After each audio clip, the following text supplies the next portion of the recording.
नमस्कार। आज आम आलोचना करवा चंद्रग्रहण समय करने उचित 4टी पूजा विषय रे।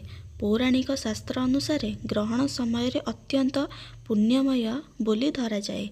एही समय रे करा जाइतिबा मंत्र जप और पूजार फल सद्गुण वृद्धि पाए। तुलसी और विष्णु पूजा।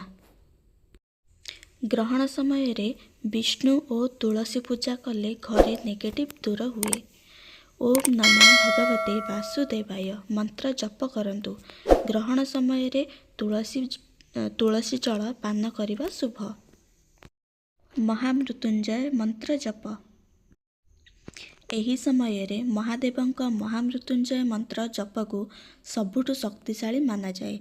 एथिरे रोग विपद दूर हुए और शक्ति लाभ हुए।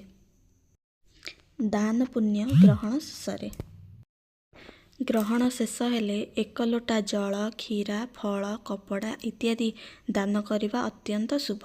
शास्त्र अनुसार ग्रहण बेलर दान सद्गुण फल दे थाए। गंगाजल छिटाई शुद्धि पूजा। ग्रहण पर घरे गंगाजल छिटाई शुद्धि करंतु। पर दीप ज्वालाई लक्ष्मी नारायण पूजा कले घरे समृद्धि बढ़े। ग्रहण समय रे आत्मिक उन्नतिर सबुठु शक्तिशाली समय। सठिक पूजा कले अपार फल लाभ हो पारे।